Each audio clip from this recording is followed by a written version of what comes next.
So hope you're having a good week and that everything's going well for you. Um, so this is our CU main meeting for the week, although slightly different format than usual.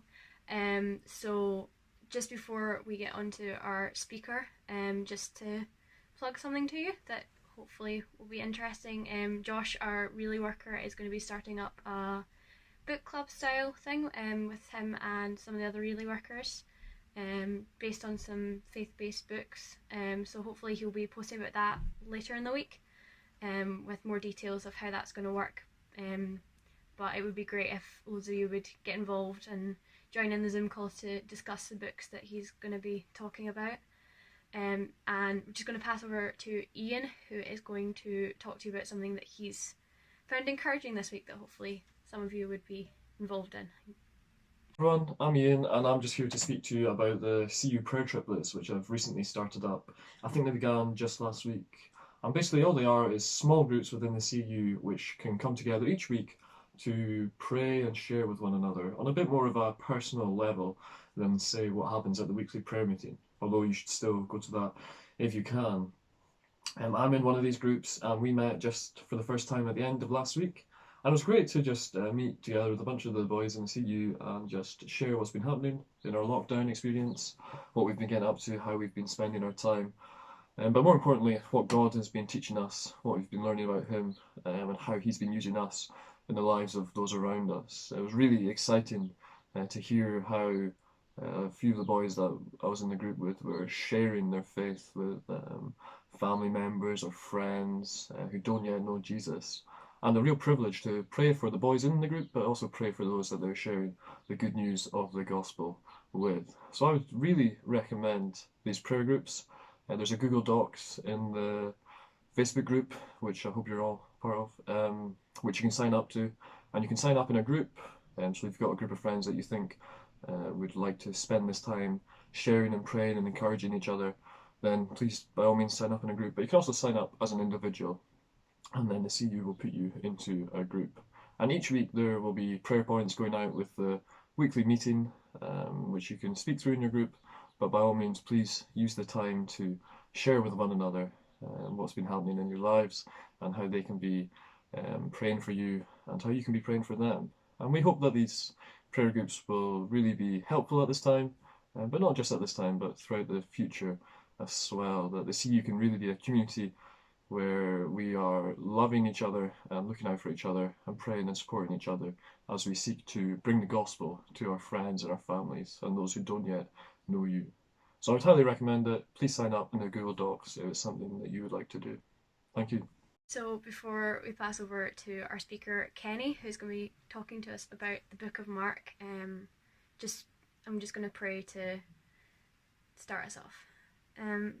Father, thank you for the technology that we have, that although we're separated by distance, that we have this ability to still be connected, to still share in your love and your message. And thank you for our speakers and everyone who's been involved in helping organise stuff, everyone who's given up their time and their effort to really help us and to help us grow in our relationship with you, and just to help us be more aware of your love in this time where it's so easy to be negative and to forget the positives of life.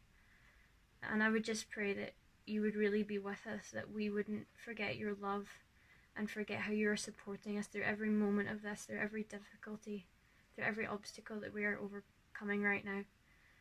And I would just pray that you would help us to listen to our speakers and to really get involved in that, to get involved in all the events that are going on, and to not be discouraged by anything that might be going on around us.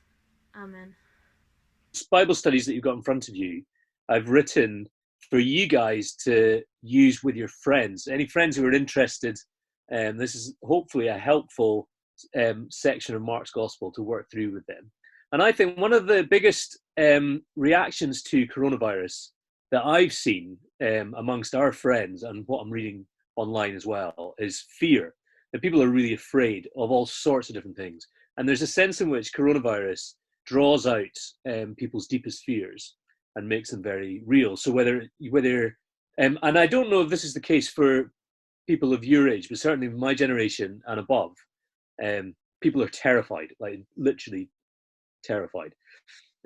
So it might be that they're scared of losing their jobs. It might be that they're, for students, it might be, you know, how am I going to get a job? What's going to happen with my degree? It could be all sorts of financial worries.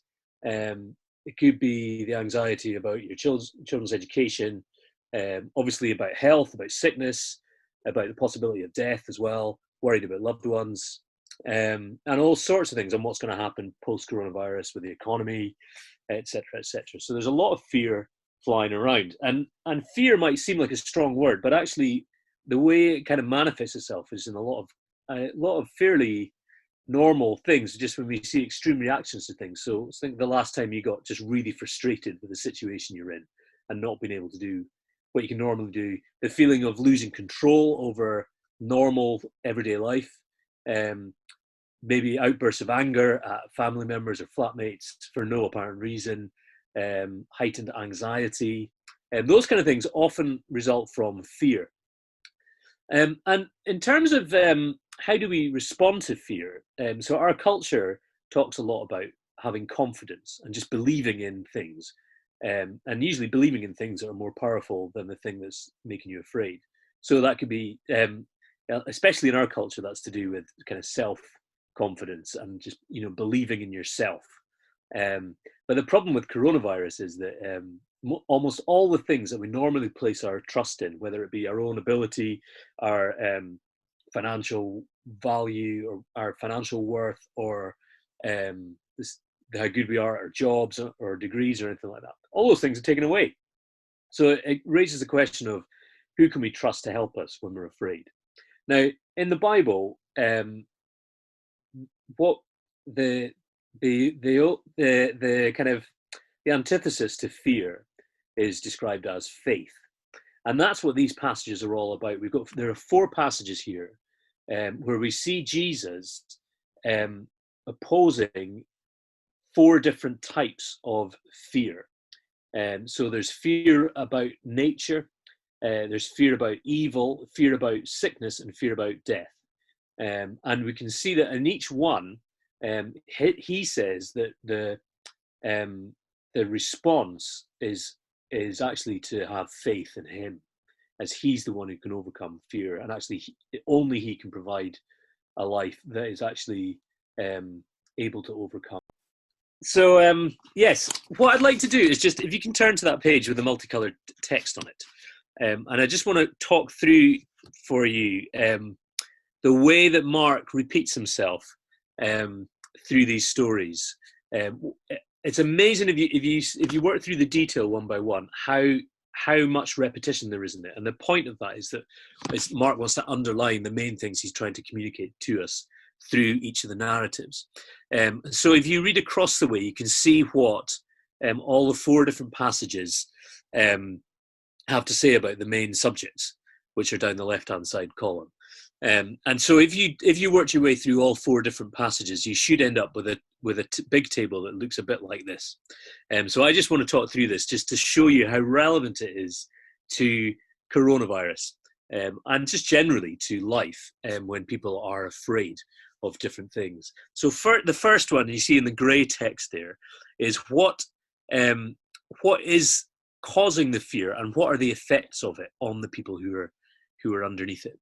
So fear and its effects. Well, and when it comes to the calming of the storm, we see that the storm is chaotic, it is threatening, it is out of control. That's what it means by chaos. It's threatening, it's dark, and it's evil, especially when you consider the Old Testament background to the storm. That actually, it doesn't sound like it's much in the verses there, but actually in the Old Testament, the sea was a metaphor for chaos and disorder, and it was the boundaries of the known world for them, and it was a place of darkness and of death, and so to be able to control the sea was actually something that only God could do, and that's why they have such a strong reaction. So these disciples are and end up more terrified of Jesus in this story than they do the storm. But they're also scared of the storm. And the fact that they're scared of the storm is a big deal, because some of them were seasoned fishermen. And so for them to be frightened by a storm was a big deal. So it was a very threatening storm. Then if you go on to the story of the demon-possessed man, we see quite clearly and vividly just how dark evil can be. That it's scary, it's violent, it causes physical and emotional pain and anguish, and it's humanly uncontrollable. In the story of the bleeding woman, she's experiencing long-term suffering, which is humanly uncontrollable and almost made worse by human intervention. It also causes her social and religious stigma, and she experiences public shaming in this event.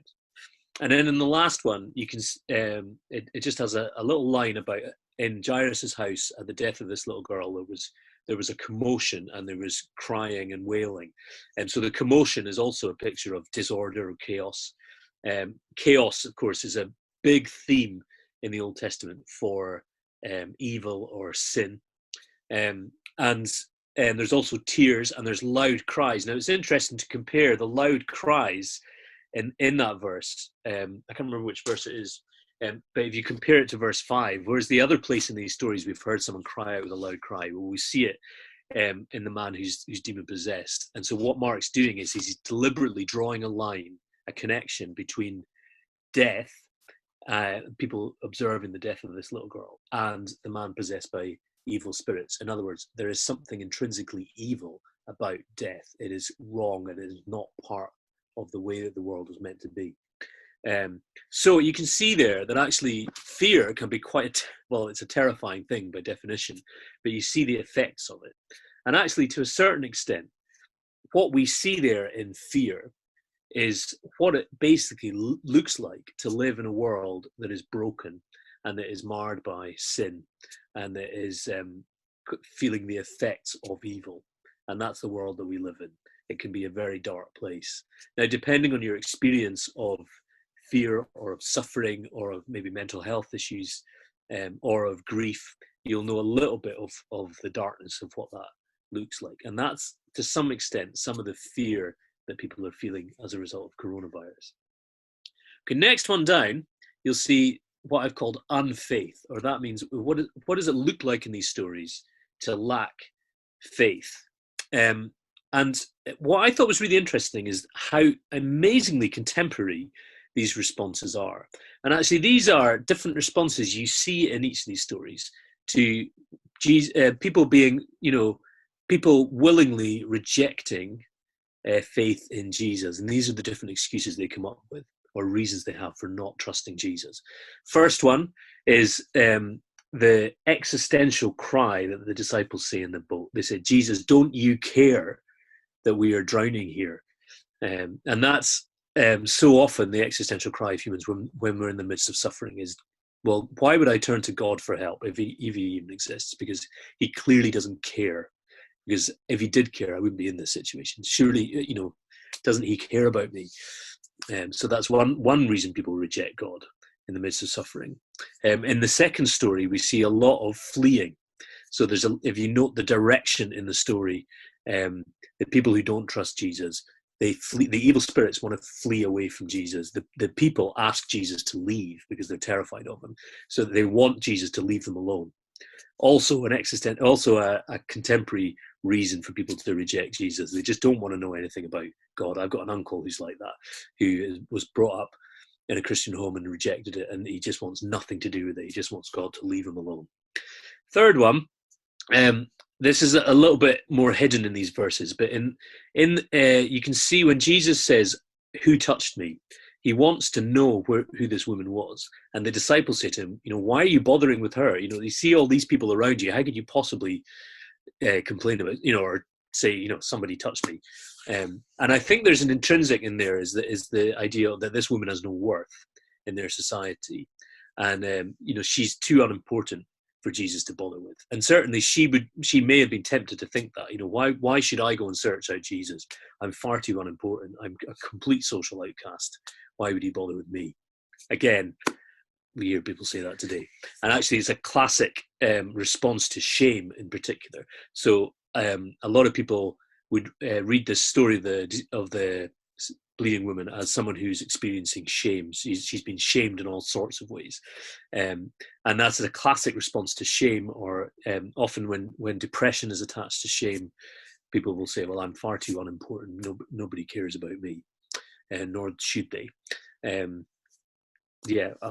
then the last one is the very cynical approach to Jesus, which we see when after the girl has died, people come up to Jairus and say, "Don't bother the teacher anymore."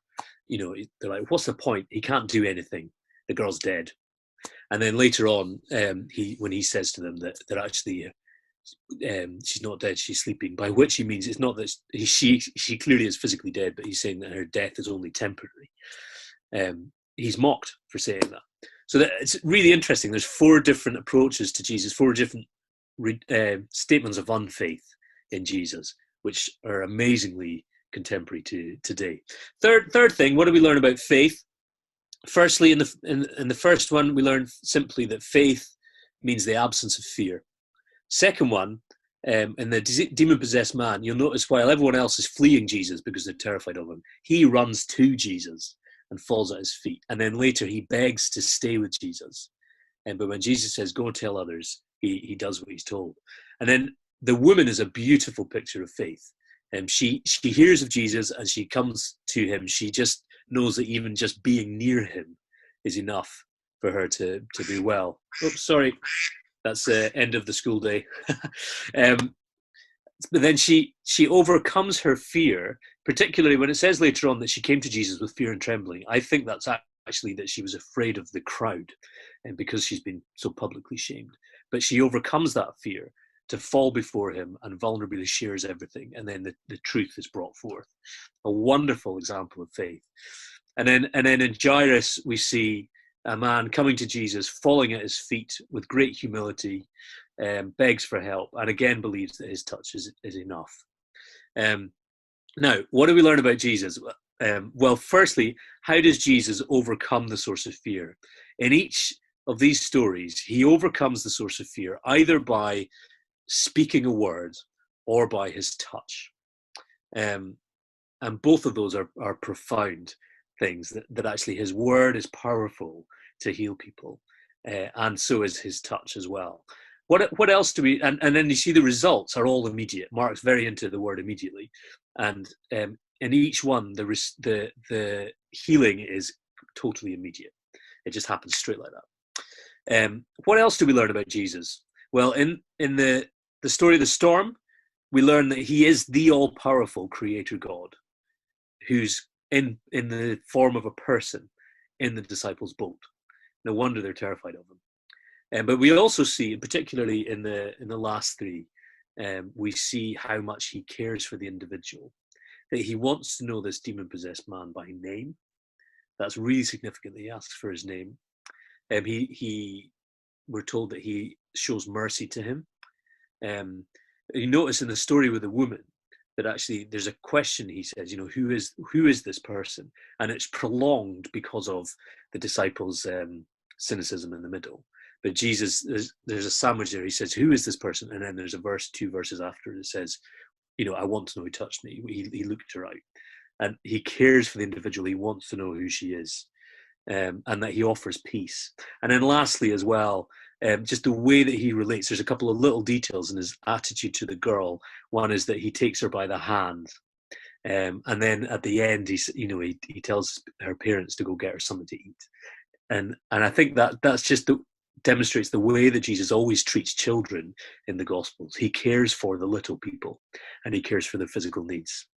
It's wonderfully warm, even in the midst of actually what are quite dark passages, these ones, especially the one with the man possessed with evil spirits, that actually we see a Jesus who is gentle and compassionate, whilst at the same time being, quite frankly, a little bit terrifying, especially in the boat. And then you see the different responses. There's a complete polarization of responses to Jesus. Either people respond in faith, or they're terrified of him. And there's simply, that's often the way in the Gospels. And actually, that's what you learn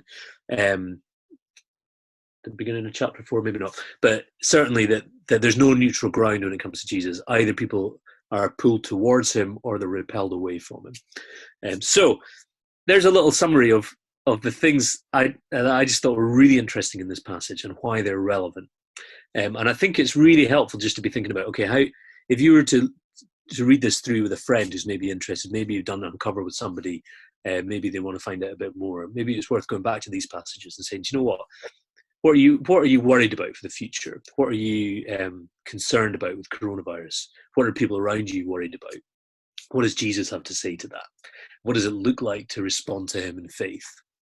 And what do you think of him in these passages? So if you can do that, go back into your breakout groups just for 5 more minutes, and there's a couple of questions at the end. Oh yeah, there's just these ones. So it's just very simply, people like this. What do you think about what this passage has to say about fear, about faith, and about Jesus? What do you think about that? And has this passage changed your thinking on that?